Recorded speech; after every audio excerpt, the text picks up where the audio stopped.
ദൈവനാമം വാഴ്ത്തപ്പെടുമാറാകട്ടെ. വീണ്ടും ഒരു ദിവസം കൂടെ നമുക്ക് ഒരുമിച്ച് ദൈവസന്നിധിയിൽ വചനം പഠിക്കുവാൻ കൂടുവാൻ ഇടയായതോർത്ത് ഞാൻ കർത്താവിനെ സ്തുതിക്കുന്നു. ഇത്രത്തോളം ദൈവം സഹായിച്ചു. കഴിഞ്ഞ 4 ക്ലാസ്സുകളിൽ ദൈവം കേൾക്കുവാൻ ദൈവം സഹായിച്ചു. പ്രത്യേകിച്ച് ഈ നിലയിൽ ഒരവസരം ഒരുക്കി തന്ന കാക്കനാട് അസംബ്ലിയോട് കൃത്യമായി നന്ദി രേഖപ്പെടുത്തുകയാണ്. നേരത്തെ പറഞ്ഞനുസരിച്ച് 5 ആഴ്ചത്തെ ക്ലാസ് ആയിരുന്നു സഭയായിട്ട് ആവശ്യപ്പെട്ടിരുന്നത്. അങ്ങനെ ഇന്ന് അവസാനത്തെ ക്ലാസ് ആണ്. അതുകൊണ്ട് ഈ ക്ലാസ് ഇവിടെ അവസാനിക്കും. വിഷയം തീരുകയില്ല. ഇത് വലിയൊരു വിഷയമാണ്. ഇനി അനേക കാര്യങ്ങൾ പഠിക്കാനായിട്ടുണ്ട്. പക്ഷെ 5 ആഴ്ച കൊണ്ട് മാത്രം അത് ഒരു ചുരുക്കേണ്ടതായിട്ടൊരു കാര്യമാണ്. ദൈവം സഹായിക്കട്ടെ. കഴിഞ്ഞ ക്ലാസ്സുകളൊക്കെ നിങ്ങൾക്ക് അനുഗ്രഹമായി തീർന്നു എന്ന് ഞാൻ കരുതുന്നു. ദൈവം നമുക്ക് ഇവർക്കും അനുഗ്രഹമാക്കി തീർക്കുമാറാകട്ടെ. एक और दिन परमेश्वर ने हमारे जीवन में दिया ताकि हम परमेश्वर के वचन को सीखने के लिए आज इस माध्यम के द्वारा प्रभु ने हमें मदद किया।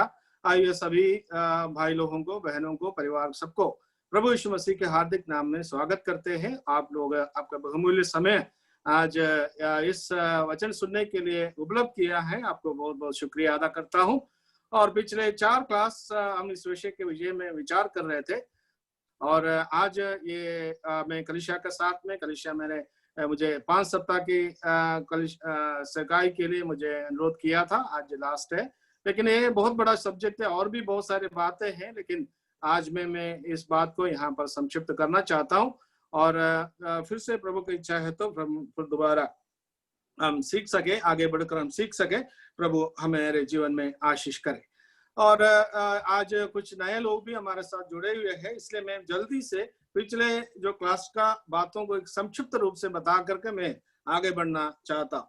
हमारा क्लास का जो मुख्य विषय है कि एक याजक होकर परमेश्वर की उपस्थिति में, a priest in the God sanctuary, परमेश्वर की उपस्थिति में, परमेश्वर के मंदिर में एक याजक होकर के रहने का विषय में हम लोग विषय को पढ़ा था। पूरा नया, हम सब नया नियम का विश्वासी लोग हैं। यीशु मसीह के बहुमूल्य लहू के द्वारा उद्धार पाए हुए लोग हैं, ताकि हमें आज परमेश्वर के याजक के गण में और परमेश्वर ने हमें उठाया है। आज हम लोग परमेश्वर सभी नया नियम का विश्वासी लोग परमेश्वर के याजक के पद में हैं। ये बात को हम लोगों ने शुरू किया और इस बात को पुराने नियम के बातों से लेकर के हम इस विषय को सीख रहे थे कि पूरे इस्राएलियों को परमेश्वर ने इस पद, जिस प्रकार हमको ये पद मिला, उसी प्रकार पूरे इस्राएलियों को याजक का पद देने के लिए परमेश्वर की वह विचार था। लेकिन उन्हें परमेश्वर के दृष्टि में पाप करने के द्वारा और उस सौभाग्य को उन्होंने खो लिया। केवल लेवी गोत्र को ही ये पुरोहित का पद दे करके परमेश्वर उनकी सेवकाई के लिए नियुक्त किया, ताकि और मूसा का आह्वान के द्वारा कि परमेश्वर के वश में लोग होने का कारण ऐसा हुआ है। और इस प्रकार उनको इस सेवकाई के पद की ओर परमेश्वर ने जो मूसा के द्वारा नियुक्त किया कि उनको कुछ प्रक्रियाओं के द्वारा उनको नियुक्त किया। हम लोगों ने 4 प्रक्रियाओं को देखा। एक उन्हें चुना और उनको धोया, और तीसरा उसको वस्त्र पहनाया, चौथा और अभिषेक किया। इस 4 प्रक्रियाओं के द्वारा और इस याजक के पद की ओर उसका उठाया जाता था। ये बात को हम लोगों ने जो सीखा है। और उसके बाद में हम लोग फिर एक याजक होकर के उनकी सेवकाई क्या है, वो बात को हम लोगों ने पिछले क्लास में सीखने के लिए शुरू किया था। ये बात यह है कि 3 परिवार को हम लोगों ने वचन से हम देखते हैं कि वह है और कहातिया, मरारिया और गर्शोनिया, कहातिया और मरारिया। ये 3 लेवी गोत्र का, लेवी का पुत्र का 3 पुत्रों को इस काम के लिए शुरू किया कि परमेश्वर का निवास स्थान यानी कि मिलाप वाले तंबू की सेवकाई के लिए उन्हें नियुक्त किया है। कि उस 40 साल मरुभूमि में घूम रहा था, एक जगह से दूसरा जगह में, और मिलाप वाले तंबू के वस्तुओं को लेके जाने का है, नया जगह में लगाने का है। इस प्रकार की सारे काम को ये 3 परिवार के ऊपर में निर्धारित किया और सौंप दिया। वो लोग वो काम जो कर रहे थे। और इसी प्रकार हम लोगों ने देखा है कि ये पुरोहित का गण में है, लेवी गोत्र के सभी लोग पुरोहित का गण में है, ताकि और उनको ये काम सौंपा गया है कि परमेश्वर का निवास स्थान की सेवकाई में, परमेश्वर के निवास स्थान यानी कि मिलाप वाले तंबू की सेवकाई में उनको परमेश्वर ने नियुक्त किया, ताकि और परमेश्वर के निवास स्थान को संभालने का जिम्मेवारी उनके ऊपर में सौंप दिया। और इस प्रकार हम नया नियम की ओर आकर आने से परमेश्वर का निवास स्थान क्या है करके हम लोगों ने पिछले क्लास में हम लोगों ने मनन किया था। ये क्या क्या है? एक हम हर विश्वासियों का शरीर परमेश्वर का मंदिर है, पहला कुरिन्थी 6 अध्याय की में हम लोग पढ़ते हैं। और दूसरा है स्थानीय कलीसिया परमेश्वर के मंदिर है, पहला कुरिन्थी 3 अध्याय का 16 और 17 आयत में हम लोगों ने पढ़ा है। और इफिसियों का पत्री 2 अध्याय से हमने देखा सार्वलौकिक कलीसिया परमेश्वर का निवास स्थान है, ताकि हम लोग परमेश्वर का निवास स्थान को संभालने के लिए परमेश्वर ने हमें पुरानी नियम जिस प्रकार के याचकों को मिला वाले तंबू का परमेश्वर के मंदिर की सेवकाई के लिए नियुक्त किया था, उसी प्रकार आज मुझे और आपको एक याचक के पद दे करके परमेश्वर का निवास स्थान को संभालने के लिए और रखने के लिए परमेश्वर ने हमें नियुक्त किया है। यही बात को हम लोगों ने सीख करके पिछले सप्ताह तक हम लोगों ने खत्म किया। ഇവിടെ നമ്മൾ ഇന്ന് പലരും പുതുതായിട്ട് കടന്നു വന്നിരിക്കുന്നതുകൊണ്ട് കഴിഞ്ഞ ക്ലാസ്സിലെ ഒരു ശരിയായൊരു വിവരണം നിന്ന് മുന്നോട്ട് പോകാനായിട്ട് ആഗ്രഹിക്കുകയാണ്.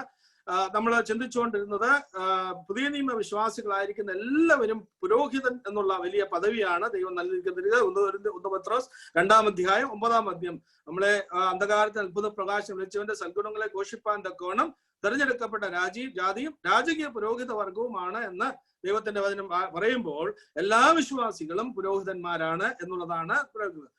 പഴയ നിയമത്തിലെ ദൈവത്തിന്റെ ജനമായ ഇസ്രായേൽ അവർക്കും ഇതുപോലെ തന്നെ ആ പദവി ദൈവം കൊടുക്കുവാനായിട്ട് ആഗ്രഹിച്ചു, അല്ലെങ്കിൽ ആ പദവി ആഗ്രഹിക്കുന്നവരായിരുന്നു. എന്നാൽ ദൈവസന്നിധിയിൽ അവർ പാപം ചെയ്തതുകൊണ്ട് അവർക്ക് ആ പദവി നഷ്ടപ്പെടുകയും കേവലം ലേവി ഗോത്രത്തിന് മാത്രം ആ പദവി കൊടുക്കുകയും ചെയ്തു. അപ്പോൾ അങ്ങനെ ലേവി ഗോത്രത്തിനാണ് പൗരോഹിത്യ പദവി ലഭിച്ചിരിക്കുന്നത്. അപ്പോൾ ആ പൗരോഹിത്യ പദവിയിലേക്ക് അവരോധിക്കുവാനായിട്ട് ചില നടപടിക്രമങ്ങൾ ഉണ്ട് എന്നുള്ളത് നാം പഠിക്കുകയുണ്ടായി. 4 നടപടിക്രമങ്ങളാണ്. ഒന്നാമതായിട്ട് തെരഞ്ഞെടുക്കപ്പെടപ്പെട്ടവരാണ്, രണ്ടാമതായിട്ട് അവർ വെള്ളം കൊണ്ട് കഴുകപ്പെട്ടവരാണ്, മൂന്നാമതായിട്ട് അവർക്ക് വസ്ത്രം ധരിക്കപ്പെട്ടവരാണ്, നാലാമതായിട്ട് അവർ അഭിഷിക്തരാണ്, അഭിഷേകം പ്രാപിച്ചവരാണ് എന്ന് നാം ചിന്തിക്കുകയുണ്ടായി. ഈ 4 നടപടിക്രമങ്ങൾ കൊണ്ട് അവരെ പുരോഹിത ശുശ്രൂഷയിലേക്ക് അവരെ നിയോഗിക്കുന്നതായിട്ട് കാണുവാനായിട്ട് കഴിയും. അതിന്റെ ആത്മീയ അർത്ഥങ്ങളൊക്കെ നമുക്ക് പഠിക്കുവാനായിട്ട് ഇടയായി. അതൊന്നും ഇവിടെ ഇപ്പോൾ വിവരിക്കുവാനായിട്ട് സാധിക്കുകയില്ല. പിന്നീട് നാം ചിന്തിച്ചത് ഒരു പുരോഹിതൻ എന്നുള്ളതിൽ അവരുടെ ഉത്തരവാദിത്തങ്ങൾ എന്താണ്, ഒരു ശുശ്രൂഷ എന്താണെന്നുള്ളത് നാം ചിന്തിക്കുവാനായിട്ട് ഇടയായി. പഴയ നിയമത്തിൽ ദൈവാലയം എന്ന് പറയുന്നത് ടാബർനാക്കിൾ, അതായത് ടാബർനാക്കിള് ആണ് ദൈവത്തിന്റെ നിവാസസ്ഥാനമായിട്ട് നമുക്ക് കാണുവാനായിട്ട് കഴിയുന്നത്. അവിടെ ശുശ്രൂഷയ്ക്കായിട്ട് അതിന്റെ കാര്യങ്ങൾ ചെയ്യുവാനായിട്ട് ലേവ്യ ഗോത്രത്തിലുള്ള 3 കുടുംബങ്ങളെ തെരഞ്ഞെടുത്തു. ഗെർശോന്യര്, കഹോത്യര്, മെരാരിയർ. അവർ 3 പേരും 3 കൂട്ടരും ആ സമാഗമന കൂടാരത്തിന്റെ വിവിധ ശുശ്രൂഷകൾ ചെയ്യുവാൻ, അതിന്റെ വസ്തുവകകളെ ഒരു സ്ഥലത്ത് മറ്റു സ്ഥലത്ത് കൊണ്ടുപോകാനും പുതിയ സ്ഥലത്ത് സ്ഥാപിക്കുവാനും, അങ്ങനെ അവർക്ക് ഉത്തരവാദിത്തങ്ങൾ അവർ നിർവടിയായി നിവർത്തിച്ച് ആ ദൈവാലയത്തിന്റെ ശുശ്രൂഷയിൽ അവർ ദൈവാലയത്തെ കാത്തു സൂക്ഷിക്കുവാനായിട്ട് ദൈവം അവരെ ഫലമേൽപ്പിച്ച ഉത്തരവാദിത്വം അവർ വളരെ നിർവടിയായിട്ട് നിവർത്തിച്ചു എന്ന് തിരുവചനത്തിൽ കൂടി കാണുവാനായിട്ട് കഴിയും. അപ്പോൾ ആ ദൈവത്തിന്റെ നിവാസസ്ഥാനമാണ് ആ സമാഗമന കൂടാരം ദൈവത്തിന്റെ നിവാസ സ്ഥാനമാണ്. അതുപോലെ തന്നെ ശലോമോൻ നിർമ്മിച്ച ദേവാലയം ദൈവത്തിന്റെ നിവാസ സ്ഥാനമാണ്. അവിടെ ദൈവത്തിന്റെ മഹത്വം, ഷെക്കീന ഗ്ലോറി ആ ദൈവാലയത്തിൽ വസിക്കുന്നുണ്ട്. അപ്പോൾ ദൈവത്തിന്റെ സാന്നിധ്യം ആണ്, ദൈവത്തിന്റെ നിവാസ സ്ഥാനമാണ് എന്നുള്ളത് നമുക്ക് കാണുവാനായിട്ട് കഴിയുന്നുണ്ട്. അപ്പോൾ അങ്ങനെ പുതിയ നിയമത്തിലേക്ക് വരുമ്പോൾ ദൈവത്തിന്റെ നിവാസ സ്ഥാനത്തെ കുറിച്ച് നാം 3 നിവാസ സ്ഥാനങ്ങളെ കുറിച്ച് പഠിക്കുന്നുണ്ട്. ഒന്ന്, കൊരിന്ത്യർ ലേഖനം 6 അധ്യായത്തിൽ നമ്മൾ വായിക്കുന്നത് എല്ലാ വിശ്വാസികളുടെയും ശരീരം ദൈവത്തിന്റെ നിവാസമാണ് എന്ന്, നിങ്ങളുടെ ശരീരം ദൈവത്തിന്റെ മന്ദിരമാണ് എന്ന് അവിടെ രേഖപ്പെടുത്തുന്നുണ്ട്. അതുപോലെ തന്നെ 1 കൊരിന്ത്യർ 13 അധ്യായത്തിൽ അവിടെ പറഞ്ഞിരിക്കുന്ന സ്ഥലം സഭ ദൈവത്തിന്റെ മന്ദിരമാണ് എന്ന് പറയുന്നു. അപ്പോൾ അവിടെ ദൈവത്തിന്റെ നിവാസ സ്ഥാനമാണ്. എഫേസ്യ ലേഖനം 2 അധ്യായത്തിൽ സാർവത്രിക സഭ ദൈവത്തിന്റെ നിവാസ സ്ഥാനമാണെന്ന് രേഖപ്പെടുത്തിയിട്ടുണ്ട്. അപ്പൊ അങ്ങനെയാണ്. അപ്പോൾ അങ്ങനെ ഈ ലേവ്യർ ദൈവത്തിന്റെ നിവാസ സ്ഥാനമായ സമാഗമന കൂടാരത്തെ കാത്തുസൂക്ഷിക്കുന്നത് പോലെ പുതിയ നിയമ പുരോഹിതന്മാരായ നാം ഓരോരുത്തരും ദൈവത്തിന്റെ നിവാസ സ്ഥാനമായ നമ്മുടെ ശരീരത്തെയും നമ്മളായിരിക്കുന്ന സ്ഥലം സഭയും ദൈവത്തിന്റെ ശരീരമായ സഭയായ സാർവലൗകിക സഭയുടെ സൂക്ഷിപ്പുകാരായിട്ടാണ് ദൈവം നമ്മെ ആക്കിയിരിക്കുന്നത്. വലിയൊരു ഉത്തരവാദിത്തമാണ് നമുക്കുള്ളത് എന്നുള്ളത് നമുക്ക് ചിന്തിക്കുവാനായിട്ട് കഴിയും. ഈ കാര്യങ്ങളാണ് നമ്മൾ കഴിഞ്ഞ क्लास वरे चिंतिക്കുവാനായിട്ട് ഇടയായത്. हम लोग इतने बातों को हम लोग पिछले क्लास तक हमने मनन किया. अभी हम लोग आज हम लोग परमेश्वर के निवास स्थान को संभालने वाले है करके परमेश्वर के वचन में जो दिखता है, तब था कि पुराने नियम के लोग, जो इस्राएली लोग और विशेष तौर पे याजक लोग और इस्राएली लोग परमेश्वर के निवास स्थान को किस प्रकार देखते हैं, और परमेश्वर के निवास स्थान यानी कि परमेश्वर का मंदिर और मिलाव वाले तंबू, ये तो परमेश्वर का जो मंदिर को बहुत गंभीरता से वो लोग रखता था और किस प्रकार वे परमेश्वर के मंदिर को देखता था, ये बातों को हम लोगों ने देखेंगे। और उस बात को लेकर के आज हमें भी वो परमेश्वर का निवास स्थान को किस प्रकार हमें देखना है। और so we should see the sanctuary of God as the people of God see in the Old Testament। जैसा पुराने नियम का परमेश्वर के लोग परमेश्वर के मंदिर को जैसा देखा है, वैसा आज भी हम परमेश्वर के मंदिर को देखना का है। പഴയ നിയമത്തിലെ വിശുദ്ധന്മാർ അല്ലെങ്കിൽ പഴയ നിയമ ഉള്ളവർ ദൈവത്തിന്റെ നിവാസസ്ഥാനമായ മന്ദിരത്തെ എപ്രകാരം നോക്കിയോ, എത്രമാത്രം കണ്ടോ, എങ്ങനെ അത് ബഹുമാനിച്ചോ എന്നുള്ളത് ഇന്ന് ചിന്തിക്കുവാനായിട്ട് പോവുകയാണ്. ഒരു 6 കാര്യങ്ങൾ ആ നിലയിൽ ചിന്തിക്കുവാനായിട്ട് ആഗ്രഹിക്കുന്നു. വളരെ പരിമിതമായ സമയമായതുകൊണ്ട് അല്പം തിടുക്കത്തിൽ അത് പറഞ്ഞ് അവസാനിപ്പിക്കണം എന്നാണ് ആഗ്രഹിക്കുന്നത്. इस विषय में हम लोग 6 बातों को आज मनन करने की कोशिश करेंगे, लेकिन हमारे पास जो समय है ये पूरा विस्तार से बताने का पर्याप्त नहीं है, और जितना कुछ हो सके मैं थोड़ा जल्दी बोल के समाप्त करने की कोशिश करूंगा। अगर किसी को नोट चाहिए तो वो में मिल जाएंगे कि आप लोग इस बात को, इस विषय को फिर से खुद को अध्ययन कर सकते हैं। पहला बात है, they acknowledge God's authority and presence in the temple। मैंने पुराने नियम का, पहली बात है पुराने नियम का लोगों ने क्या किया, परमेश्वर के निवास स्थान को, परमेश्वर का सेंचुरी ऑफ गॉड, परमेश्वर के निवास स्थान को कैसे अंगीकार किया कि परमेश्वर के अधिकार में है। द अथॉरिटी ऑफ गॉड, परमेश्वर का अधिकार उसमें संपूर्ण रीति से वास करता है करके और इन लोगों ने समझते हैं। और ये यहूदी लोग ये मिलाव वाले तंबू के सामने आने से, इस्राएली लोग परमेश्वर का तंबू के सामने आने से उनके मन में ये विचार सबसे पहले आता है, क्या है, ये तो परमेश्वर के अधिकार को उन्होंने अंगीकार करते हैं। दे acknowledge God's authority and presence in the temple। परमेश्वर की उपस्थिति, परमेश्वर के अधिकार इसमें उन लोगों ने महसूस करते हैं, अंगीकार करते हैं। इसी प्रकार हम भी परमेश्वर की उपस्थिति का परमेश्वर का निवास स्थान के बारे में हम लोग 3 बातों को देखा। एक है हमारा शरीर परमेश्वर का मंदिर है, दूसरा है परमेश्वर के कलीसिया यानी कि स्थानीय कलीसिया परमेश्वर का मंदिर है, और सार्वलौकिक कलीसिया परमेश्वर का निवास स्थान है। और ये परमेश्वर के स्थानीय कलीसिया और सार्वलौकिक कलीसिया, ये दोनों को हम एक ही समझता है, क्योंकि एक अनदेखी और देखी है, और सार्वलौकिक कलीसिया अनदेखी है, क्योंकि पेंतकोस्त का दिन से लेकर के कलीसिया का उठाने का दिन जब प्रभु यीशु मसीह मध्याकाश में आएगा और उस समय में कलीसिया को स्वर्ग में उठा लिया जाएगा, उसको रैप्चर कहता है। तो रैप्चर तक जितने लोग यीशु मसीह को उद्धारकर्ता बनकर ग्रहण किया हुआ है, वे सब सार्वलौकिक कलीसिया का अंग है। वो कलीसिया को आज हम लोग अपने नेत्रों से देख नहीं सकते हैं, और लेकिन जब हम प्रभु के सामने जाओगे तब हम उस कलीसिया के पूर्ण रूप को देख सकते हैं। लेकिन जगह जगह में विश्वासी लोग, उद्धार पाए हुए लोग जगह जगह में इकट्ठा होता है, उसको स्थानीय कलीसिया करके बोलते हैं। इसलिए ये जो बातों को हम लोग अधिकतर उस स्थानीय कलीसिया की ओर लागू करके इस विषय को हम लोगों ने सीखने की कोशिश करेंगे। और इसलिए और हमारा शरीर, हमारा स्थानीय लोग, इस विषय को हम उस प्रकार को ध्यान करके देखेंगे। और सार्वलौकिक कलीसिया को नजरअंदाज नहीं रखा है, लेकिन स्थानीय कलीसिया और इस दोनों को बराबर समझते हैं। इसलिए हम अपना सेवकाई, हमारा जो कार्य है, सब कुछ है और स्थानीय कलीसिया में होता है। इसलिए स्थानीय कलीसिया को साथ इस बात को लागू करके मैं बताना चाहते हैं। और ഈ വിഷയം നാം ചിന്തിക്കുന്നത് പഴയ നിയമത്തിലെ ദൈവത്തിന്റെ നിവാസ സ്ഥാനമായ ആ സമാഗമന കൂടാരത്തെ ദൈവത്തിന്റെ മന്ദിരവുമായ ദൈവത്തിന്റെ നിവാസ സ്ഥാനത്തെ യഹൂദന്മാർ എപ്രകാരമാണ് വീക്ഷിച്ചുകൊണ്ടിരുന്നത്, എപ്രകാശമാണ് കണ്ടുകൊണ്ടിരുന്നത് എന്നുള്ളതാണ് ഇന്ന് നമുക്ക് പഠിക്കുവാനായിട്ട് നാം ആഗ്രഹിക്കുന്നത്. ആ നിലയിൽ ഇന്ന് പുരോഹിതന്മാരായിരിക്കുന്ന നാം ഓരോരുത്തരും, പുതിയ നിയമവിശ്വാസികളായിരിക്കുന്ന നാം ഓരോരുത്തരും ദൈവത്തിന്റെ മന്ദിരത്തെ നാം അപ്രകാരം തന്നെ വീക്ഷിക്കുവാനും അപ്രകാരം തന്നെ ആ നിവാസ സ്ഥാനത്തെ കുറിച്ചുള്ള മഹത്വപൂർണമായ കാര്യങ്ങൾ നമ്മുടെ ക്രിസ്തീയ ജീവിതത്തിൽ ദൈനംദിനം അനുഭവിച്ച് അറിഞ്ഞ് മനസ്സിലാക്കി മുൻപോട്ട് പോകേണ്ടത് ഏറ്റവും ആവശ്യമായിരിക്കുന്ന കാര്യമാണ്. 3 നിവാസ സ്ഥാനങ്ങളെ കുറിച്ചാണ് ഞാൻ പറഞ്ഞത്. 1 നമ്മുടെ ശരീരം, 2 സ്ഥലം സഭ, 3 സാർവത്രിക സഭ. സ്ഥലം സഭയും സാർവത്രിക സഭയും കുറിച്ച് നാം പഠിക്കുമ്പോൾ പെന്തക്കോസ്ത് നാൾ മുതൽ കർത്താവിന്റെ മടങ്ങി വരൽ ഉത്പ്രാവണം വരെ രക്ഷിക്കപ്പെട്ട എല്ലാവരും അംഗങ്ങളായി തീരുന്നതാണല്ലോ സാർവത്രിക സഭ. അത് നമുക്ക് കാണുവാൻ കഴിയില്ല, നമ്മുടെ ദൃഷ്ടിയിൽ അത് പൂർണ്ണമായിട്ട് കാണുവാൻ കഴിയില്ല. നമ്മൾ വിശ്വാസത്തോടെ അത് കാണുകയും എന്നാൽ ദൈവസന്നിധിയിൽ കടന്നു വരുമ്പോൾ നമുക്ക് അതിന്റെ യഥാർത്ഥമായ രൂപം കാണുവാനായിട്ട് കഴിയും. എന്നാൽ ഇന്ന് നമുക്ക് കാണുവാൻ കഴിയുന്നത്, ദൈവസഭ എന്നുള്ള നിലയിൽ നമുക്ക് കാണുവാൻ കഴിയുന്നത് സ്ഥലം സഭയാണ്, സ്ഥലസഭയുടെ ശുശ്രൂഷകളാണ്, സ്ഥലസഭയുടെ പ്രവർത്തനങ്ങളാണ്. അപ്പോൾ ഈ കാര്യങ്ങൾ സ്ഥലം സഭയോടാണ് കൂടുതലായിട്ട് പ്രായോഗികമായിട്ട് നമുക്ക് ചിന്തിക്കുവാൻ കഴിയുന്നത്.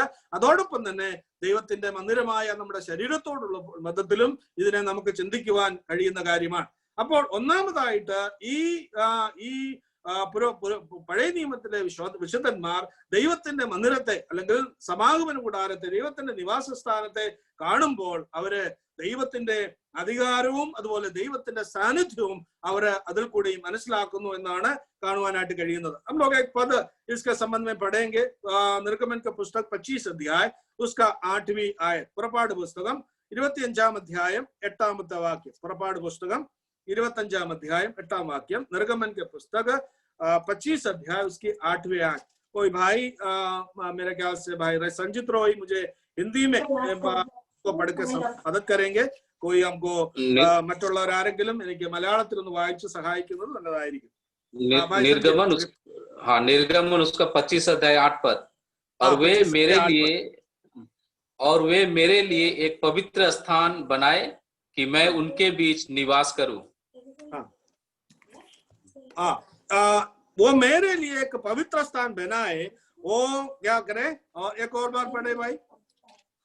और वे मेरे लिए एक निवास स्थान बनाए कि मैं उनके बीच निवास करूं. तो वे मेरे लिए एक निवास स्थान को बनाए, और मेरे लिए एक निवास स्थान बनाए कि मैं उनके बीच में निवास करूं. और परमेश्वर ने इस्राएल लोगों को जो बताता है कि परमेश्वर पवित्र स्थान बनाए किसके लिए है? मेरे लिए, है ना. और मेरे लिए पवित्र स्थान को बनाए, मैं उसमें वास करूं. और ये यहूदी लोग जो पुराने नियम के लोग हैं, परमेश्वर का निवास स्थान को जब देखते हैं तब उसमें क्या समझते हैं कि परमेश्वर का निवास स्थान में और परमेश्वर उसमें वास करता है. और उन्होंने ये समझता है ये परमेश्वर के अधिकार है, क्योंकि परमेश्वर उसमें वास करते हैं करके लोगों ने समझते हैं. तो इसी प्रकार किसी कोई बात कर रहे, अनम्यूट कीजिए, म्यूट कीजिए. इस प्रकार हम लोग समझना है कि परमेश्वर के निवास स्थान, परमेश्वर का जो मंदिर है, परमेश्वर उसमें वास करते हैं कि परमेश्वर का वो ओनरशिप उसमें मिलता है. ये परमेश्वर का है, तो हम मनुष्य का नहीं है. इसी प्रकार हम लोगों ने पुराने नियम, नया नियम में परमेश्वर का निवास स्थान यानी कि परमेश्वर का जो मंदिर, स्थानीय कलीसिया हो, हमारा शरीर भी हो, कोई भी हो, क्या है उसका जो ओनरशिप और मालिक की किसके ऊपर में है? परमेश्वर के ऊपर में है, परमेश्वर का है. ये बात को हम लोगों ने समझना है. क्योंकि 1 कुरिन्थियों 6वां अध्याय का 19 आयत में हम लोग पढ़ते हैं कि मैं दाम देकर के मोल लिया. और 1 कुरिन्थियों 6 अध्याय का 19 पद पढ़िए. 1 कुरिन्थियों 6 अध्याय उसका 19 पद. 6 अध्याय उसका 19 पद. क्या तुम नहीं जानते? 1 കുരിന്ത്യർ 6-ാം അധ്യായം 19-ാമത്തെ വാക്യം. 1 കുരിന്ത്യർ 6:19. क्या तुम नहीं जानते कि तुम्हारी देह पवित्र आत्मा का मंदिर है जो तुम में बसा हुआ है और तुम्हें परमेश्वर की ओर से मिला है और तुम अपने नहीं हो. 20 पद भी पढ़िए. क्योंकि दाम देकर मोल लिए गए हो, इसलिए हाँ। अपनी देह के द्वारा परमेश्वर की महिमा करो। हाँ, तो दान देकर मोल लिए गए हो, इसलिए अपनी देह के द्वारा परमेश्वर की महिमा करो, ताकि परमेश्वर ने हमें मोल लिया। तो यहाँ पर द ऑनरशिप परमेश्वर का है, ये हमारा नहीं है।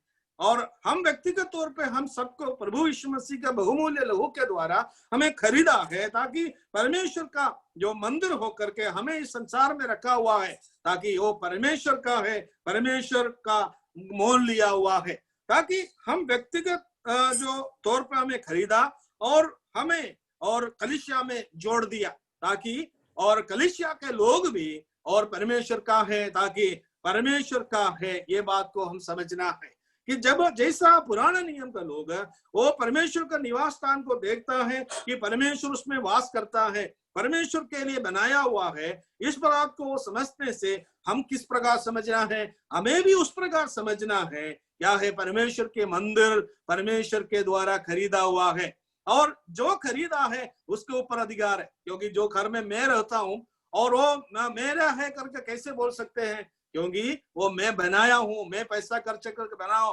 दूसरों को इसका ऊपर में अधिकार जनाने का जरूरत नहीं सकता, क्योंकि इसी प्रकार ये वो कहते हैं कि परमेश्वर का निवास स्थान परमेश्वर का है और उसका पूरा अधिकार परमेश्वर का है, उसमें जो करना है परमेश्वर का है, हमारा कोई अधिकार उसमें नहीं है और हमारे कुछ हक उसमें नहीं है, कि परमेश्वर का है। इसलिए हम लोग संपूर्ण रीति से उस निवास स्थान को परमेश्वर का है समझ करके परमेश्वर का करके हम लोग समझना है, क्योंकि उसमें परमेश्वर वास करते हैं। वास करना, the dwelling place of the Almighty God.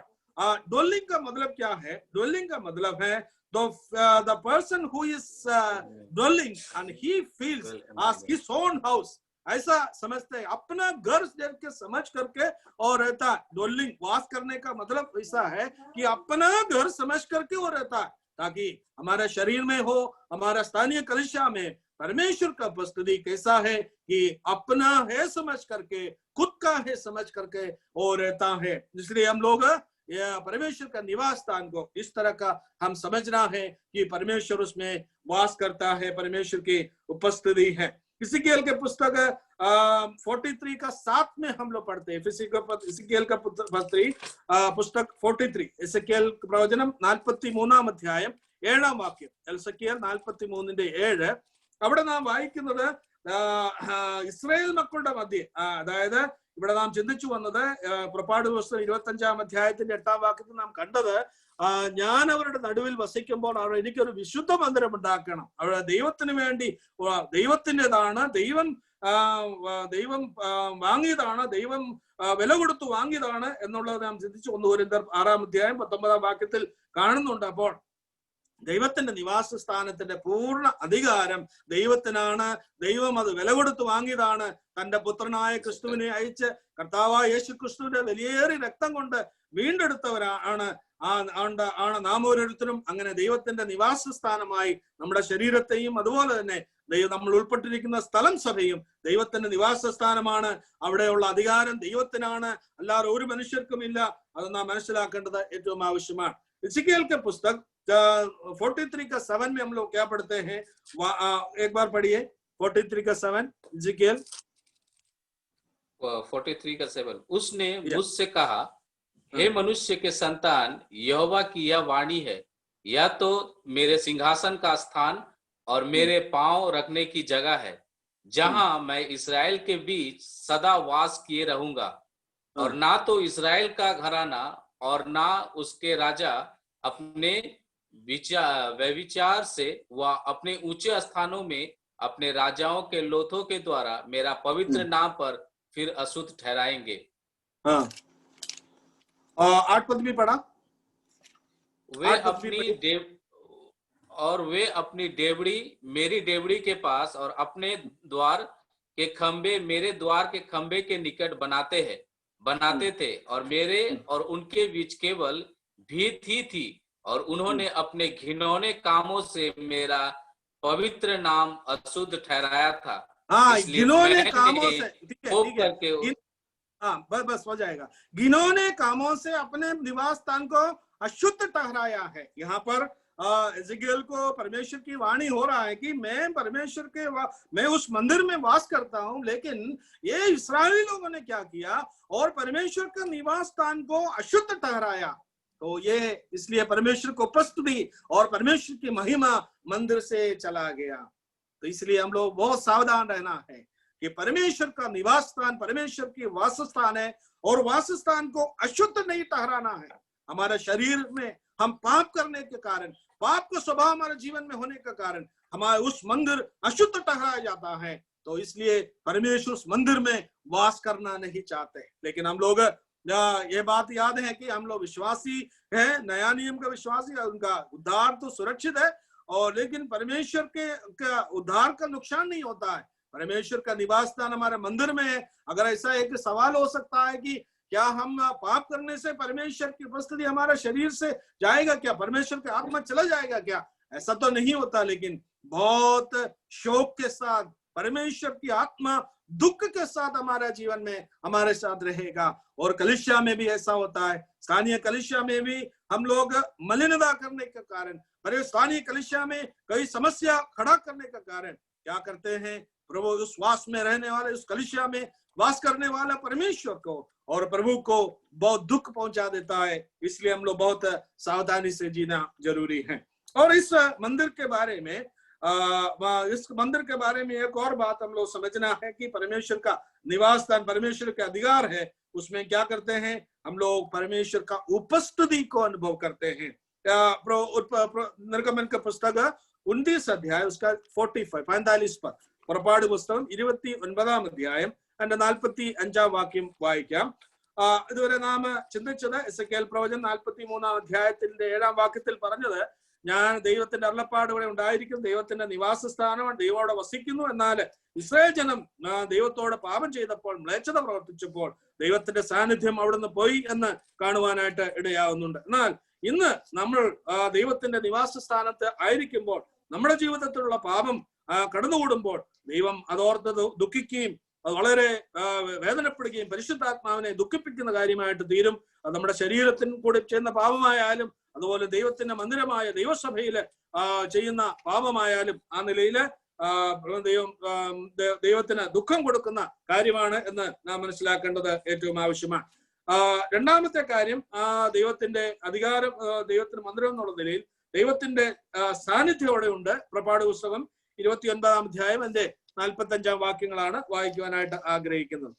29 अध्याय की 45 पढ़िए 45।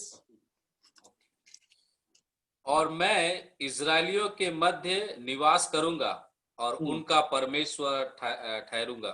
मैं इस्राएलियों के मध्य निवास करूंगा. इस्राएलियों मध्यത്തിൽ ഞാൻ വസിക്കുമെന്ന് അവിടെ പറയുക. इस्राएलियों का मध्य में मैं निवास करूंगा ताकि परमेश्वर की उपस्थिति उनके बीच में है करके, और इस्राएलियों के बीच में परमेश्वर की उपस्थिति है, क्योंकि हमारे बीच में परमेश्वर की उपस्थिति है, हमारा जीवन में परमेश्वर की उपस्थिति है, और हमारे कलीसिया में परमेश्वर की कलीसिया में परमेश्वर की उपस्थिति है। इसलिए परमेश्वर की उपस्थिति को समझ करके हम लोग अपने कार्य करना है। और इस विषय में, इस बातों में हम लोग तीसरा बात है कि इस निवास स्थान का प्रोमिनेंट पर्सन जो परमेश्वर इस मंदिर में वास करते हैं, और वास करने की वजह से हम पहला देखा, और ये इसका ओनरशिप परमेश्वर का है, दूसरा है परमेश्वर का उपस्थिति उसमें है, तीसरा है और he is the prominent person of the temple. और हम लोग मालूम है कि एक परिवार है, परिवार का मुख्य व्यक्ति उस घर का पिता है, नहीं तो पति है। और उस प्रकार जो परमेश्वर का निवास स्थान का प्रोमिनेंट पर्सन माने मुख्य व्यक्ति कौन है? परमेश्वर है। मुख्य व्यक्ति जैसा एक परिवार का मुख्य व्यक्ति पिता नहीं तो पति होता है, ताकि उस घर का संचालन उसी के ऊपर में, ताकि परमेश्वर का निवास स्थान का प्रोमिनेंट पर्सन परमेश्वर है, ताकि उस निवास स्थान को संचालन करने वाला परमेश्वर है। हमारा हक नहीं है, उसमें हमारा कोई हक नहीं है। इस बात को हम लोग समझना है. ദൈവം ആ മന്ദിരത്തിൽ വസിക്കുന്നു എന്നുള്ള ആ ചിന്തയോടുകൂടെ നാം പറഞ്ഞത്. അതുകൊണ്ട് അത് ദൈവത്തിന്റെ ഉടമസ്ഥതയിലുള്ളതാണ്. അതുപോലെ ദൈവത്തിന്റെ സാന്നിധ്യം ഇവിടെ ഉണ്ട്. മൂന്നാമതായിട്ട് അവിടെ അതിന്റെ പ്രോമിനന്റ് പേഴ്സൺ, അതിന്റെ മുഖ്യ വ്യക്തി എന്നുള്ളത് ദൈവമാണ്. അവിടെ പൂർണ്ണമായി ദൈവത്തിനാണ് അധികാരം. അതുകൊണ്ട് ദൈവത്തിന്റെ നിവാസ സ്ഥാനത്തെ കാത്തു സൂക്ഷിക്കുന്ന നാം ഓരോരുത്തരും ദൈവത്തിന്റെ പൂർണ്ണമായ അധികാരത്തെ നാം അംഗീകരിക്കണം. അത് നമുക്ക് ഒരിക്കലും ഒരു നിലയിലും നമുക്ക് അവകാശപ്പെടുവാനായിട്ട് കഴിയുന്നതല്ല. അത് ദൈവത്തിന്റെ നിവാസ സ്ഥാനമാണ്. इसलिए they acknowledge God's authority and presence in the temple. അവർ ദൈവത്തിന്റെ अधिकारते अंगीകരിച്ചു. ठीक उसी प्रकार हमारे जीवन में भी परमेश्वर का उपस्थिति को हम लोग अंगीकार करना जरूरी है. और दूसरे बातों में हम लोग जाएंगे. दूसरी बात है यह इस्राएली लोग परमेश्वर के निवास स्थान को किस प्रकार देखता है. पहले हम लोगों ने देखा परमेश्वर का अधिकार उसमें देखा है. दूसरा है इस प्रकार वो देखते हैं, they see absolute holiness in the holiness is the mark of the sanctuary of God. परमेश्वर का निवास स्थान का चिन्ह है, क्या है? वो संपूर्ण पवित्रता. संपूर्ण पवित्रता परमेश्वर के भवन में, परमेश्वर के मंदिर में है करके वो समझता है. एक इस्राएली और मिलाप वाले तंबू के सामने आते हैं, या तो एक याजक सराय वाले तंबू के में सेवकाई करते हैं, ताकि उन्होंने इस तरह समझते हैं कि वो परमेश्वर का निवास स्थान, परमेश्वर के मंदिर संपूर्ण रीति से पवित्र है.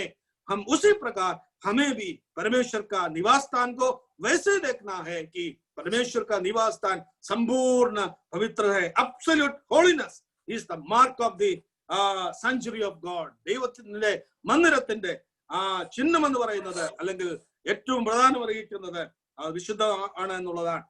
उसके लिए पद पढ़ेंगे भजन संगीता 93 उसका 5वां आयत.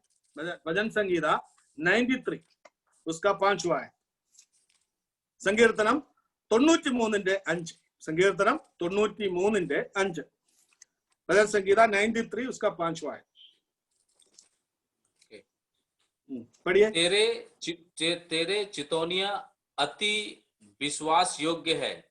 हे यहोवा, तेरे भवन को युग युग पवित्रता ही शोभा देती है. हाँ, पवित्रता की शोभा देती है. तेरे मंदिर को, तेरे भवन को युग युग पवित्रता ही शोभा देता है. परमेश्वर के मंदिर का शोभा, परमेश्वर के मंदिर का शोभा क्या है? और पवित्रता है. यही एक बहुत बड़ा मंदिर है, क्योंकि परमेश्वर पवित्र है. परमेश्वर बिल्कुल पवित्र है और परमेश्वर वास करने वाला उनका निवास स्थान पवित्र है. उस मंदिर की शोभा क्या है? पवित्र है. शोभा के माने मालूम है, अभी जो मंदिर को पूरा लाइट से लेकर पूरा मैंने उजाला कर देता है, उसका शोभा, उसको सजाता है, उसको सुसज्जित करता है.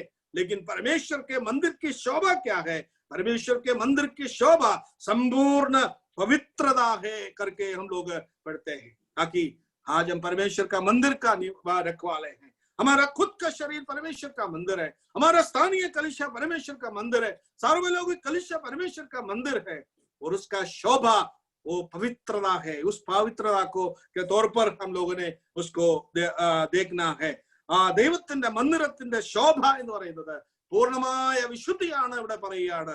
അതാണ് ദൈവത്തിന്റെ മന്ദിരത്തിന്റെ ശോഭ എന്ന് പറയുന്നത്. അത് ശോഭ നാം കാത്തു സൂക്ഷിക്കുവാൻ ദൈവം നമ്മെ കുറിച്ച് ആഗ്രഹിക്കുന്നു. संपूर्णമായ पवित्रता उसमें वास करने का है. पहला कुरिन्थी 3 अध्याय का 16 और 17 आयत पढ़िएगा. पहला कुरिन्थी 3 अध्याय 16 और 17 आयत.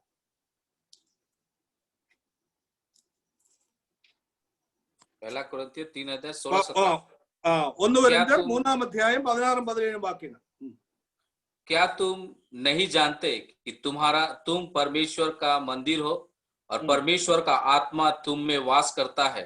यदि कोई परमेश्वर के मंदिर को नाश करेगा तो परमेश्वर उसे नाश करेगा, क्योंकि परमेश्वर का मंदिर पवित्र है. और क्योंकि परमेश्वर का मंदिर पवित्र है. ये स्थानीय कलीसिया के बारे में बोल रहा है. कि स्थानीय कलीसिया के बारे में बोल रहा है कि परमेश्वर का मंदिर पवित्र है. जिस प्रकार जिस कलीसिया के साथ हम जुड़े हुए हैं, जिस कलीसिया के सदस्य हम, और हम सब लोग, प्रत्येक लोग अलग अलग स्थानीय कलीसिया के सदस्य है, ताकि हम लोग ये बात समझना है, जिस कलीसिया में हम जुड़े हुए हैं, परमेश्वर का निवास स्थान है, परमेश्वर का मंदिर है, ताकि उस मंदिर क्या है, पवित्र है करके हम समझना है कि परमेश्वर का निवास स्थान के शोभा पवित्रता है। ये बात को हम लोगों ने समझना चाहिए, ताकि हम लोग दूसरा कुरिन्थियों 6वां अध्याय का 14 से लेकर के 16वीं आयत तक पढ़ते हैं कि ओ सब to you should separate evil from the house of God. परमेश्वर के भवन से, परमेश्वर का निवास स्थान से हर प्रकार की बुराइयों को हटा के रखना है। कोई बुराई के साथ कोई समझौता करके रहना नहीं है करके परमेश्वर के वचन हमें सिखाते हैं, क्योंकि परमेश्वर का मंदिर पवित्र है और संपूर्ण पवित्रता उसमें वास करता है। ये बात को समझना है। ദൈവത്തിന്റെ മന്ദിരമായ ദൈവത്തിന്റെ ആലയത്തെ കാണുമ്പോൾ നാം വിശുദ്ധിയെ വിശുദ്ധിയെ കാണേണ്ടതാണ്, വിശുദ്ധമായിട്ട് നാം അതിനെ കാണേണ്ടതാണ്. നമ്മുടെ ശരീരത്തെ അവിശുദ്ധമായിട്ട് നാം കാത്തു സൂക്ഷിക്കണം. അതുപോലെ തന്നെ ദൈവസഭയിൽ നാം ആയിരിക്കുമ്പോൾ ദൈവസഭ പൂർണ്ണമായ വിശുദ്ധിയാണ്, വിശുദ്ധമാണ്. ആ വിശുദ്ധിയോടുകൂടെ നാം കാത്തു സൂക്ഷിക്കണം. ആ വിശുദ്ധി പൂർണ്ണമായി കാത്തു സൂക്ഷിക്കണമെങ്കിൽ അതിലെ അംഗങ്ങളായ ഓരോ ദൈവമകനും ഓരോ പുരോഹിതനും ഓരോ വ്യക്തിയും വിശുദ്ധമായ ഒരു ജീവിതമാണ് ദൈവം നമ്മെ കുറിച്ച് ആഗ്രഹിക്കുന്നത്. ആ സഭയുടെ ശോഭ എന്ന് പറയുന്നത് വിശുദ്ധിയാണ്. ആ വിശുദ്ധി കാത്തു സൂക്ഷിക്കുവാൻ ദൈവം നമ്മെ കുറിച്ച് ആഗ്രഹിക്കുന്നു. The absolute holiness is the mark of the sanctuary of God. മൂന്നാമതായിട്ട് तीसरा बातों को हम लोग देखेंगे कि पुराने लोग परमेश्वर का निवास स्थान को किस प्रकार देखते हैं. They had a holy fear when they approached the temple. जब वो परमेश्वर के मंदिर के सामने जो आते, उसके अंदर में एक पवित्र भय उत्पन्न होता है. होली फियर, परमेश्वर का प्रति एक बड़ा एक भय उनके जीवन में उत्पन्न होता है. परमेश्वर के भवन को देखने से उनका अंदर में एक बड़ा भय है और ऐसा होता है. हबक्कूक के पुस्तक हम लोग पढ़ेंगे. മൂന്നാമതായിട്ട് പഴയ നിയമത്തിലുള്ള വിശുദ്ധന്മാർ, പഴയ നിയമമുള്ളവർ ദൈവത്തിന്റെ നിവാസസ്ഥാന, ദൈവത്തിന്റെ മന്ദിരത്തെ എങ്ങനെയാണ് കണ്ടത്? അതിനെ വിശുദ്ധമായൊരു ഭക്തിയോട്, ഭയത്തോടുകൂടിയായിരുന്നു ആ മന്ദിരത്തെ അവർ കണ്ടത്. ആ ഭയത്തോടുകൂടിയാണ്, വളരെ പേടിയോടും ഭയത്തോടും കൂടിയാണ് ദൈവത്തിന്റെ നിവാസസ്ഥാനത്തെ അവര് വീക്ഷിച്ചുകൊണ്ടിരിക്കുന്നത്. അതുപോലെ തന്നെ ഇന്നും നമുക്കൊരു ഭയം നമ്മളിൽ ഉണ്ടാകണം. ദൈവത്തിന്റെ മന്ദിരത്തെ കാത്തു സൂക്ഷിക്കാനായിട്ട് ദൈവത്തിന്റെ മന്ദിരത്തിൽ നാം ആയിരിക്കുമ്പോൾ ആ ഭയം നമ്മുടെ ജീവിതത്തിൽ ഉണ്ടാകേണ്ടത് ആവശ്യമാണ്. हम लोग हबक्कूक के पुस्तक पढ़ेंगे. हबक्कूक का पुस्तक 2 अध्याय का 20 पद. हबक्कूक 2 का 20. हबक्कूक 2 का 20. परंतु यहोवा, हबक्कूक 2 अध्याय 20 वाक्य. परंतु यहोवा अपने पवित्र मंदिर में है, समस्त पृथ्वी उसके सामने शांत रहे. यहोवा परमेश्वर के पवित्र मंदिर में है और समस्त प्राणी, समस्त पृथ्वी उसके सामने शांत रहे. हाँ, समस्त पृथ्वी उसके सामने शांत रहे. वो शांत कैसा होता है? उनके अंदर में एक भय के कारण, परमेश्वर का प्रति भय के कारण परमेश्वर के वस्तुति उस मंदिर में है, ताकि समस्त लोग क्या करते हैं? उसके सामने शांत रहता है, क्योंकि उनके जीवन में परमेश्वर का मंदिर का प्रति एक बहुत बड़ा भय है. मेरे प्रिय भाइयों बहनों, हमारा जीवन में एक परमेश्वर के मंदिर का प्रति एक भय होना जरूरी है. ഹബക്കൂക്കിന്റെ പുസ്തകം 2 അധ്യായം 20 വാക്യത്തിൽ നാം വായിക്കുന്നത് ആ ദൈവത്തിന്റെ നിവാസസ്ഥാനമാണ്. അവിടെ അവർ മിണ്ടാതിരുന്നു. They kept silent in the presence of God, in the temple of God.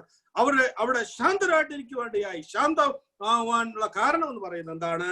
അവരുടെ ജീവിതത്തിൽ മന്ദിരത്തെ, ദൈവത്തിന്റെ നിവാസ സ്ഥാനത്തെ കുറിച്ചുള്ള വലിയൊരു ഭയം അവർക്കുണ്ടായിരുന്നു. एक और पद पढ़ेंगे, भजन संगीता 89 उसका 7 पद. भजन संगीता 89 उसका 7 पद. भजन संगीता 89 उसका 7 पद. परमेश्वर पवित्रों की गोष्ठी में अत्यंत प्रतिष्ठा के योग्य और अपने चारों ओर सब रहने वालों से अधिक भय योग्य है. अपने चारों ओर सब रहने वालों से अधिक भय योग्य है. परमेश्वर के निवास स्थान, परमेश्वर के पवित्र लोगों की गोष्ठी में अत्यंत प्रतिष्ठित जो के योग्य परमेश्वर का निवास स्थान में क्या करते हैं? रहने वाले अधिक भय योग्य है, भय से अपना जीवन को बिताना जरूरी है. ഇവിടെ സങ്കീർത്തനം 89-7 വാക്യത്തിലും അവിടെ ദൈവത്തിന് മുമ്പാകെ വളരെ ഭയത്തോടുകൂടെ നിൽക്കണം എന്നുള്ളത് ആവശ്യമായിരിക്കുന്ന കാര്യമാണ്. निर्गमन के पुस्तक 28 अध्याय की 34 और 35 आयत में हम लोग पढ़ते हैं, एक याजक के वस्त्र में कुछ मणि जो है बेल घंटियों को लगा देता है ताकि वो चलते फिरते करते समय वो घंटी बजाते रहेगा. और उन्होंने मंदिर में जाकर के सेवा करने के लिए मंदिर में जाते हैं तो वो घंटी बजाते रहेगा ताकि सब लोग को मालूम होता है वो जिंदा है. जब घंटी का आवाज बंद हो जाता है समझते हैं कि वो याजक उसके अंदर मर गया. मरने का कारण है याजक किसी कुछ पाप करके परमेश्वर का दृष्टि में कुछ पाप करने के कारण उनके मृत्यु के कारण हो जाता है, ताकि वो घंटी बजना बंद हो जाता है ताकि लोग समझते हैं कि और वो मर गया है. ताकि इससे क्या सीखते हैं कि परमेश्वर के मंदिर में सेवा करने वाले लोग भय से बिताना है, भक्ति से जीवन बिताना है, ताकि और ऐसा नहीं है तो उनके मृत्यु भी होने की संभावना है. इसलिए हम लोग बहुत भय से बिताना जरूरी है. इसलिए परमेश्वर के उपस्थिति में हम लोग भय समझना है. परमेश्वर का मंदिर को देखने से, परमेश्वर का निवास स्थान को देखने से वो भय हमारा जीवन में होना जरूरी है. पहला तीमुथियुस की पुस्तक पत्री 3:15 पढ़ेंगे. पहला तीमुथियुस 3:15. 1 तीमुथियुस 3-ാം അധ്യായം 15-ാം വാക്യം. 1 तीमुथियुस 3-ാം അധ്യായം 15-ാം വാക്യം. तीसरा अध्याय का 15 है. पढ़िए 15 और 16. यदि मेरे आने में देर हो तो तू जान ले कि परमेश्वर का घर जो जीवित परमेश्वर की कलीसिया है और जो सत्य का खंबा और नेव है उसमें कैसा बर्ताव करना चाहिए. और इसमें संदेह नहीं कि भक्ति का भेद गंभीर है, अर्थात वह जो शरीर में प्रकट हुआ, आत्मा में धार्मिक ठहरा, स्वर्गदूतों को दिखाई दिया, अन्य जातियों में उसका प्रचार हुआ, जगत में उस पर विश्वास किया गया और महिमा में ऊपर उठाया गया. परमेश्वर के निवास स्थान जो कलीसिया के बारे में जो प्रेरित पौलुस ने तीमुथियुस को ये बातें बता रहे. कलीसिया माने परमेश्वर का कलीसिया है और जो सत्य का खंबा और नेव है, कैसा वर्ताव करना चाहिए. तो कलीसिया में तो कैसे वर्ताव करना चाहिए, इससे संदेह नहीं कि भक्ति का भेद गंभीर है.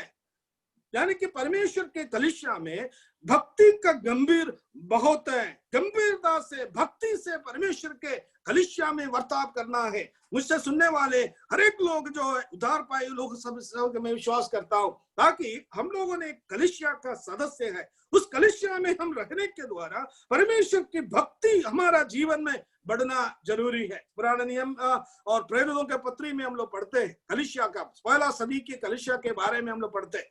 और उस कलीसिया की बढ़ोतरी होता जाता था, बहुत गंभीरता से जबरदस्त बढ़ोतरी होता था. उस बढ़ोतरी का एक बड़ा कारण क्या है, और वहां पर परमेश्वर पर एक भक्ति. एक पद हम पढ़ेंगे प्रेरितों का काम 9 अध्याय उसका 31 पद. പ്രവർത്തികളുടെ പുസ്തകം 9-ാം അധ്യായം 31-ാമത്തെ വാക്യം. പ്രവർത്തികളുടെ പുസ്തകം 9-ാം അധ്യായം 31-ാം വാക്യം. प्रेरित उसका 9:31. 9:31. या सो सारे यहूदिया और गलील और सामरिया में कलीसिया को चैन मिला और उसकी उन्नति होती गई और वह प्रभु के भय और पवित्र आत्मा की शांति में चलती और बढ़ती जाती थी. हाँ, वो जो पहला सदी के कलीसिया के बारे में पवित्र आत्मा का जो कार्य है यहाँ पर लिखा हुआ है कि प्रभु में भय और पवित्र आत्मा की शांति से चलती और बढ़ती गई. और वहां पर भी कलीसिया में वो भय को हम लोग देख सकते हैं और कलीसिया की बढ़ोतरी के लिए कारण बन गया. यही इसी प्रकार का भक्ति परमेश्वर का निवास स्थान में हम देखना जरूरी है. അപ്പോൾ ഇവിടെ മൂന്നാമതായിട്ട് ദൈവത്തിന്റെ മന്ദിരത്തെ നാം എങ്ങനെയാണ് വീക്ഷിക്കുന്നത്? പൂർണ്ണമായ വിശുദ്ധമായ ഭയത്തോടെ നാം ആ ദൈവത്തിന്റെ നിവാസ സ്ഥാനത്തെ വീക്ഷിക്കണം എന്നുള്ളത് നാം ചിന്തിക്കുകയുണ്ടായി. ഹബക്കൂക്കിന്റെ പുസ്തകം 2-ാം അധ്യായം 20-ാം അധ്യായത്തിൽ അവിടെ അവരെ ശാന്തത്തോടുകൂടെ അവർ നിന്നു. ദൈവസന്നിധിയിൽ വളരെ ശാന്തതയോടുകൂടെ, വളരെ ഭക്തിയോടുകൂടെ, വളരെ ആദരവോടുകൂടെ നിന്നു എന്ന് നമുക്ക് വായിക്കുവാൻ കഴിയും. സങ്കീർത്തനം 81:9-7 ദൈവത്തിന്റെ മന്ദിരത്തിൽ അവർ ഭക്തിയെ കാത്തു സൂക്ഷിച്ചു എന്ന് കാണുവാൻ കഴിയും. പുറപ്പാട് പുസ്തകം 22-ാം അധ്യായം 35, 34, 35 വാക്യങ്ങളിൽ ദൈവാലയത്തിൽ ശുശ്രൂഷ ചെയ്യുന്ന പുരോഹിതന്മാരുടെ വസ്ത്രത്തിൽ മണികൾ തൂക്കിയിരുന്നു. മണികൾ അവർ നടക്കുമ്പോഴും ശുശ്രൂഷ ചെയ്യുമ്പോഴും ആ മണിയുടെ ശബ്ദം ഉണ്ടാകും. ആ മണിയുടെ ശബ്ദം നിലച്ചാൽ അവർ മരിച്ചുവെന്നാണ് അവർ മനസ്സിലാക്കുന്നത്. അപ്പോൾ ഒരു ഭയം അവിടെ ഉണ്ട്, അതായത് മരിക്കുമെന്നുള്ള ഒരു ഭയം ഉണ്ട്. എന്താണ് കാരണം? പാപം ചെയ്താൽ മരിക്കുമെന്നുള്ള ഭയമുണ്ട്. ആ ഭയം അവരിൽ ഉണ്ടായിരുന്നു. അതിൽ കൂടി കാണുവാനായിട്ട് കഴിയും. അതുകൊണ്ട് ദൈവത്തിന്റെ സഭ നമുക്ക് 1 തിമോഥെയോസ് 3-ാം അധ്യായം 15-ഉം 16-ഉം വാക്യത്തിൽ അവിടെ നമ്മള് ആ സഭയില് എങ്ങനെയായിരിക്കണം, വളരെ ഭക്തിയോടുകൂടെ ആ സഭയിലായിരിക്കണം എന്നുള്ളത് കാണുവാനായിട്ട് കഴിഞ്ഞു. പ്രവർത്തികളുടെ പുസ്തകം 9-ാം അധ്യായം 31-ാം വാക്യത്തില് സഭയുടെ വളർച്ചയ്ക്ക് കാരണമായി തീർന്നത് വളരെ ഭക്തി നിർഭരമായ ഒരു ജീവിതം ദൈവസഭയിൽ ഉണ്ടായിരുന്നു എന്ന ദൈവത്തിന്റെ നിവാസ സ്ഥാനത്തിലാണ്. അതുകൊണ്ട് നമ്മൾ ദൈവത്തിന്റെ മന്ദിരത്തിലായിരിക്കുമ്പോൾ നമ്മൾ ഭക്തിയോടുകൂടെ ദൈവത്തെ മനസ്സിലാക്കേണ്ടത് ആവശ്യമാണ്. എന്റെ സമയം ഇവിടെ അവസാനിക്കുകയാണ്. ഇനി വിഷയങ്ങൾ ധാരാളമുണ്ട് പറയുവാനായിട്ട്. 6 കാര്യങ്ങൾ പറയുവാനായിട്ടുണ്ട്. ഇപ്പോൾ 3 കാര്യങ്ങൾ മാത്രമേ പറയുവാനായിട്ട് കഴിഞ്ഞിട്ടുള്ളൂ. हमारा समय तो अभी खत्म हो गया और 6 बात को बताना है. केवल 3 बातों को हमने बताया और ये केवल ये जो 3-4 मिनट है उसके अंदर में हम चौथा बातों को बताएंगे. और चौथा बात, जो पुराने नियम के लोग जो परमेश्वर के मंदिर को देखने से ऐसे समझते हैं, they had an affection to their temple.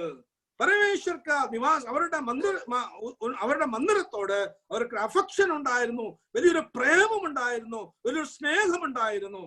और उनको परमेश्वर का मंदिर का प्रति एक बहुत प्रेम, एक मोहब्बत, एक बहुत बड़ा और अफेक्शन उनके जीवन में था. उसी प्रकार हमारे जीवन में भी परमेश्वर का निवास स्थान, परमेश्वर के कलीसिया, हमारा शरीर जो परमेश्वर का निवास स्थान है, उसके प्रति एक अफेक्शन, एक प्रेम, एक मोहब्बत हमारा जीवन में होना जरूरी है.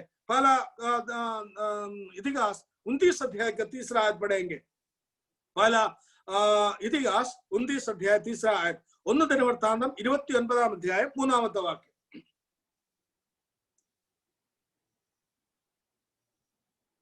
भाई सुन रहे हैं क्या? हेलो. पहला फिर मेरा मन अपने पर बढ़िया पहला इतिहास 19 का फिर मेरा मन अपने फिर मेरा मन अपने परमेश्वर के भवन में लगा है. इस कारण जो कुछ मैंने पवित्र भवन के लिए इकट्ठा किया है, उस सब से अधिक मैं अपना निज धन भी सोना चांदी के रूप में मेरे पास है, अपने परमेश्वर के भवन के लिए दे देता हूँ. यहाँ पर जो हम लोग दाऊद के बारे में पढ़ते हैं, परमेश्वर के मंदिर को बनाने के लिए दाऊद को परमेश्वर ने मना किया और उनके बेटा सुलेमान को मंदिर बनाने के लिए परमेश्वर की अगुवाई हुआ.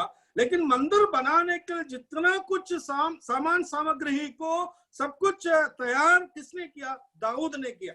इधर इसलिए वो बताता है कि मैंने क्या किया, मैंने मेरा परमेश्वर का. यहाँ पर हमने 3रा आयत में हम लोगों ने पढ़ा, 3रा आयत में हम लोगों ने पढ़ा, फिर मेरा मन अपने परमेश्वर के भवन में लगा है. मेरा मन परमेश्वर का भवन में लगा हुआ है. और मेरा मन बोल करके परमेश्वर का भवन में बोल करके 3 बार दाऊद ने बोला. 29 का 2, 3 और 3रा अध्याय में 2 बार लिखा, 2 बार बताया मेरा मन मैं अपने परमेश्वर के भवन के लिए दे दे. और परमेश्वर के मन के मंदिर के प्रति उसका जो प्रेम है, ताकि उसने कैसा अपने प्रेम को प्रकट किया, उसने अपना व्यक्तिगत जो था और भंडार था, वो भंडार से भी निकाल करके वो दिया. इस कारण जो कुछ मैंने पवित्र भवन के लिए इकट्ठा किया है, उस सबके अधिक में अपना निज धन भी जो सोना चांदी के रूप में मेरे पास है, अपने परमेश्वर के भवन के लिए दे दिया. देखिए, परमेश्वर के भवन बनाने के लिए कितना मोहब्बत उसका जीवन में है, कितना प्रेम उसका जीवन में है, और कलीसिया के प्रति सब कुछ देने के लिए सब कुछ उसने इकट्ठा किया। अधिक से क्या किया, अधिक में अपना निज धन भी जो सोना चांदी के रूप में मेरे पास है, निज धन भी सोना चांदी के रूप में मेरे पास है, वो भी मैं दे रहा हूँ। वो कितना बड़ा मोहब्बत जो दाऊद के जीवन में परमेश्वर का कलीसिया के प्रति है। प्रियो, हम लोग परमेश्वर का भवन को उस प्रकार देखे, एक मोहब्बत के साथ में, एक प्रेम के साथ में, एक लगन हमारा जीवन में होना चाहिए, क्योंकि परमेश्वर का निवास स्थान को ऐसे देना होना चाहिए। परमेश्वर का निवास स्थान का उन्नति को हम लोग कामना करना है, उस प्रकार परमेश्वर का मंदिर को हम लोग आगे बढ़ना है। ഇവിടെ ദാവീദിന്റെ ജീവിതത്തിൽ ദൈവത്തിന്റെ മന്ദിരം ആലയം പണിയുവാനായിട്ട് തന്റെ മകനായ ശലോമോനെയാണ് ഏൽപ്പിച്ചതെന്നാൽ അതിന് പണിയുവാനുള്ള എല്ലാ സാധന സാമഗ്രികളും ദാവീദ് തന്നെ അത് ക്രമീകരിച്ചു. അവൻ അതിനുവേണ്ടി കൊടുക്കേണ്ടതെല്ലാം കൊടുത്തു. പിന്നീട് അവന്റെ വ്യക്തിപരമായ നിലയിലുള്ള അവന്റെ സമ്പാദ്യം കൂടെ ആ സ്വർണം വെള്ളിയായിട്ടൊക്കെ ആ മന്ദിരത്തിന്റെ പണിക്ക് വേണ്ടി, ദൈവാലയത്തിന്റെ പണിക്ക് വേണ്ടി കൊടുക്കുവാനായിട്ടിടയായി തീർന്നു. ഇവിടെ 3 പ്രാവശ്യം എന്റെ മന്ദിരമെന്ന് അവിടെ പറയുന്നുണ്ട്. ദൈവത്തിന്റെ എന്റെ ദൈവത്തിന്റെ മന്ദിരം എന്ന് പറയുന്നപ്പോൾ എന്റെ ദൈവത്തിന്റെ മന്ദിരം ഒരു വ്യക്തിപരമായ ഒരു വലിയൊരു സ്നേഹം, വ്യക്തിപരമായ ഒരു അടുപ്പം ദൈവത്തിന്റെ മന്ദിരത്തോടുകൂടെ ദാവീദിൽ കാണുകയാണ്. ഉസ്പ്രകാരം അതുപോലെ തന്നെ നമ്മുടെ ജീവിതത്തിൽ ദൈവത്തിന്റെ മന്ദിരത്തോട് ഒരു വ്യക്തിപരമായൊരു സ്നേഹം, ഒരു അനുഭവം, ഒരു സമീപനം ഉണ്ടാകുവാനായിട്ട് ദൈവം നമ്മെ കുറിച്ച് ആഗ്രഹിക്കുന്നു. ഭജൻ സംഗീത 26 में हम लोग देखते हैं, 26 का 7 में भजन संगीता संकीर्तन 26:8